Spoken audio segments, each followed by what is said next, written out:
Chapter 3. Autosuggestion. The medium for influencing the subconscious mind. The third step to riches. Autosuggestion is a term which applies to all suggestions and all self-administered stimuli which reach one's mind through the five senses. Stated in another way, autosuggestion is self-suggestion. It is the agency of communication between that part of the mind where conscious thought takes place and that which serves as the seat of action for the subconscious mind. The dominating thoughts which one permits to remain in the conscious mind, whether these thoughts be negative or positive is immaterial, will reach and influence the subconscious mind through the law of autosuggestion. No thought, whether it be negative or positive, can enter the subconscious mind without the aid of the principle of autosuggestion, with the exception of those thoughts picked up as flashes of insight or inspiration. Stated differently, all sense impressions which are perceived through the five senses are captured and processed by the conscious thinking mind and may be either passed on to the subconscious mind or rejected, at will. The conscious faculty serves, therefore, as an outer guard at the approach to the subconscious. Nature has so wired human beings that they have absolute control over the material which reaches their subconscious mind through the five senses, although this is not meant to be construed as a statement that individuals always exercise this control. In the great majority of instances, they do not exercise it, which explains why so many people go through life in poverty. Recall what has been said about the subconscious mind resembling a fertile garden in which weeds will grow in abundance if the seeds of more desirable crops are not sown therein. Autosuggestion is the agency of control through which an individual may voluntarily feed his or her subconscious mind on thoughts of a creative nature, or, by neglect, permit thoughts of a destructive nature to find their way into this rich garden of the mind. You were instructed in the last of the 6 action steps described in Chapter 1 to read aloud twice daily the written statement of your desire for money, and to see and feel yourself already in possession of the money.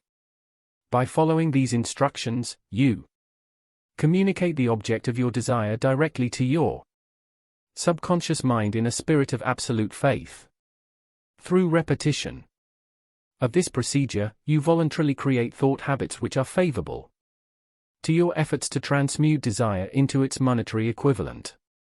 This procedure is not restricted to monetary gain alone. It can be used to help you achieve whatever it is that you desire strongly, so long as it does not violate the laws of God or the rights of others. Go back to these 6 actions described in Chapter 1 and read them again very carefully before you proceed further. Then skip ahead for a moment and read very carefully the 4 instructions for the organization of your mastermind group which are described in Chapter 6 on organized planning. By comparing these 2 sets of instructions with those that will be stated in this chapter on autosuggestion, you will see that all of these instructions involve the application of the law of autosuggestion. Remember, therefore, when reading aloud the statement of your desire, through which you are endeavoring to develop a money consciousness, or any other success consciousness, that the mere reading of the words is of no consequence, unless you mix emotion, or feeling, with your words. If you repeat 1,000,000 times the famous Emile Coué formula, day by day, in every way, I am getting better and better, without mixing emotion and faith with your words, you will experience no desirable results. Your subconscious mind recognizes and acts only upon thoughts which have been well mixed with emotion or feeling. This is a fact of such importance as to warrant repetition in practically every chapter of this book, because the lack of understanding of this truth is the main reason why the majority of people who try to apply the law of autosuggestion get no desirable results. Plain, unemotional words do not influence the subconscious mind. You will get no appreciable results until you learn to reach your subconscious mind with thoughts or spoken words which have been well emotionalized with belief. Do not become discouraged if you cannot control and direct your emotions the first time you try to do so. Remember, there is no such possibility as something for nothing. The ability to reach and influence your subconscious mind has its price, and you must pay that price. You cannot cheat, even if you desire to do so. The price of ability to influence your subconscious mind is everlasting persistence in applying the principles described here. You cannot develop the desired ability for a lower price. You, and you alone, must decide whether or not the reward for which you are striving, money consciousness, is worth the price you must pay for it in effort. Wisdom and cleverness alone will not attract and retain money except in a few very rare instances where the law of averages favors the attraction of money through such means. However, the method of attracting money described here does not depend upon the law of averages. Moreover, the method plays no favorites.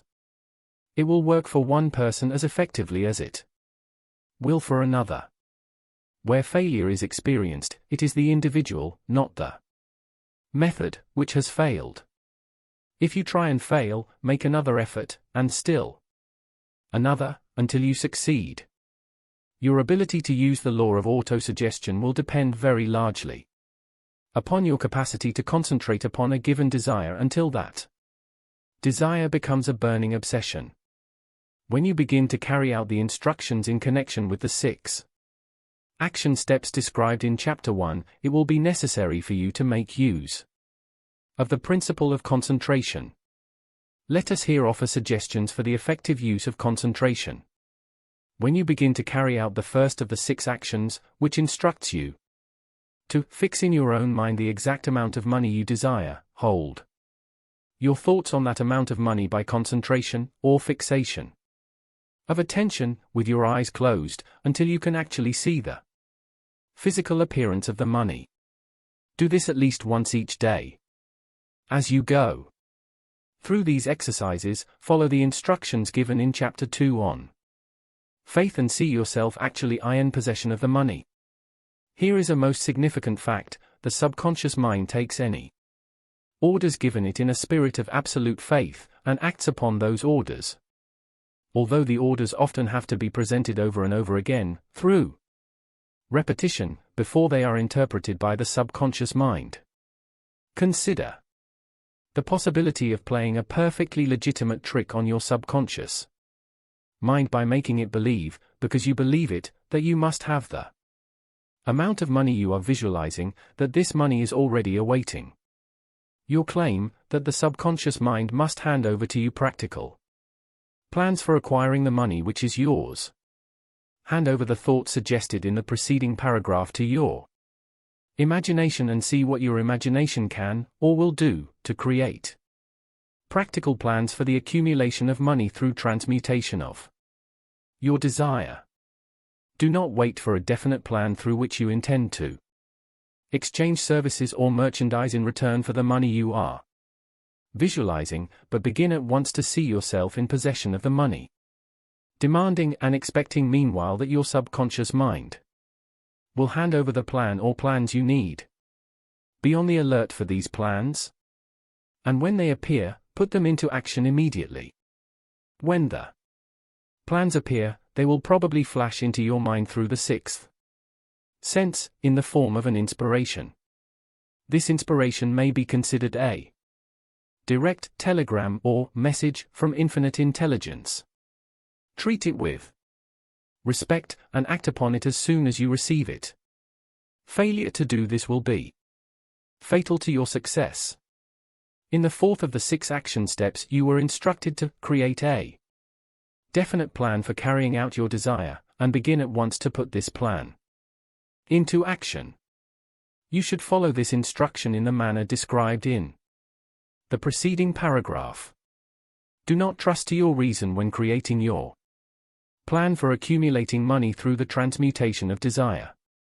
Your reason is faulty. Moreover, your reasoning faculty may be lazy, and if you depend entirely upon it to serve you, it may disappoint you. When visualizing, with closed eyes, the money you intend to accumulate, see yourself rendering the service or delivering the merchandise you intend to give in return for this money. This is important. Summary of instructions. The fact that you are reading this book is an indication that you earnestly seek knowledge.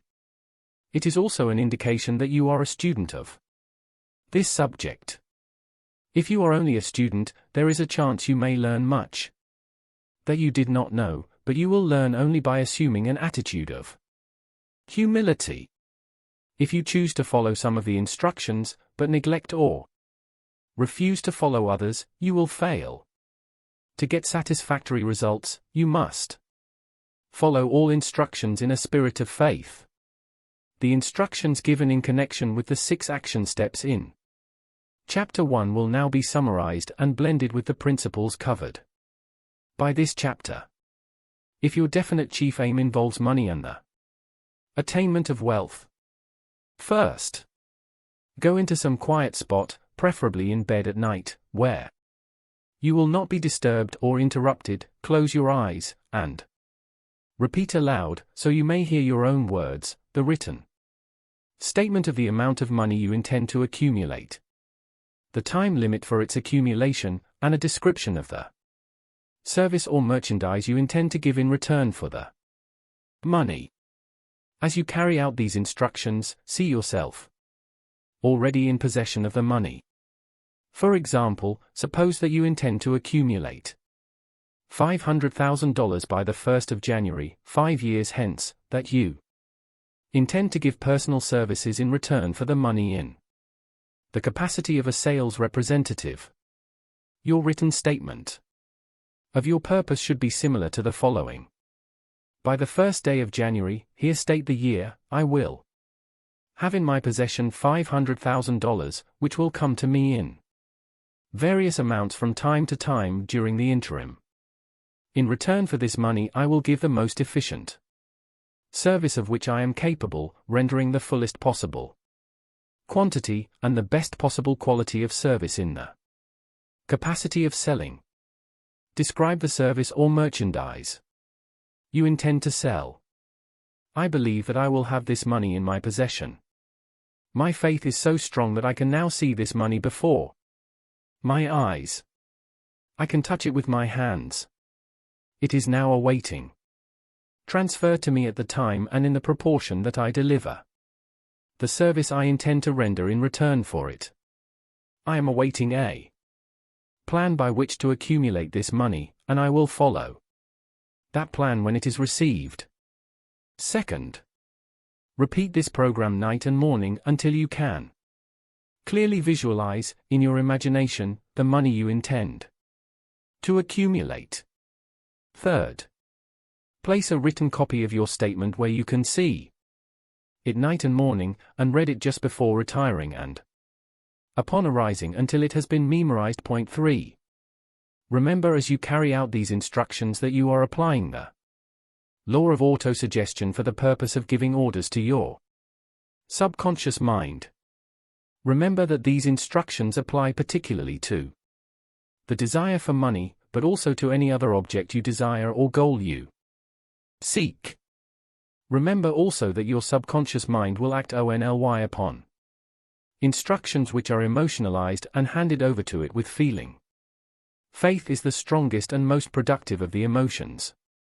Follow the instructions given in Chapter 2. These instructions may at first seem abstract. Do not let this disturb you. Follow the instructions no matter how abstract or impractical they may at first appear to be. The time will soon come, if you do as you have been instructed, in spirit as well as in fact, when a whole new universe of power will unfold to you. Skepticism, in connection with all new ideas, is characteristic of all human beings. But if you follow the instructions outlined, your skepticism will soon be replaced by belief, and this in turn will soon become crystallized into absolute faith.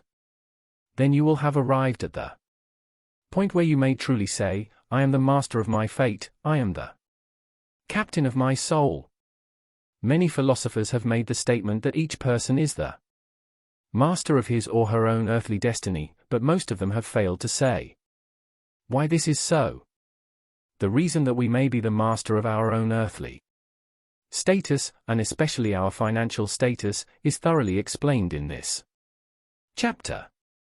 We may become the master of ourselves, and of our environment, because we have the power to influence our own subconscious mind, and through it, to gain the cooperation of infinite intelligence. The chapter you are now reading represents the keystone in the arch of the Think and Grow Rich philosophy.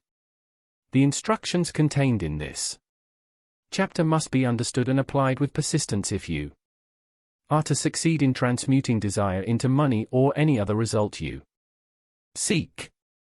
The actual performance of transmuting desire into money involves the use of autosuggestion as an agency by which you may reach and influence the subconscious mind. The other principles are simply tools with which to apply autosuggestion. Keep this thought in mind, and you will at all times be conscious of the important part that the law of autosuggestion is to play in your efforts to accumulate money through the methods described in this book. Carry out these instructions as though you were a small child. Inject into your efforts something of the faith of a child.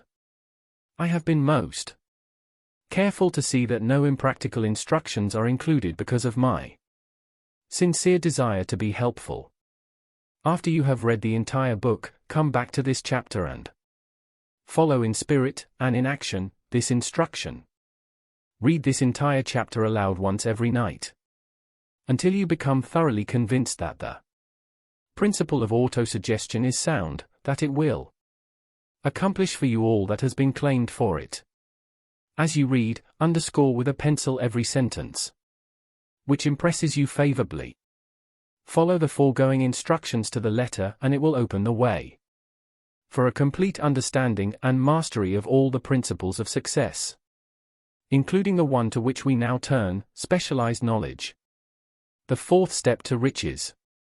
I believe that close association with one who refuses to compromise with circumstances he or she does not like is an asset that can never be measured in terms of money.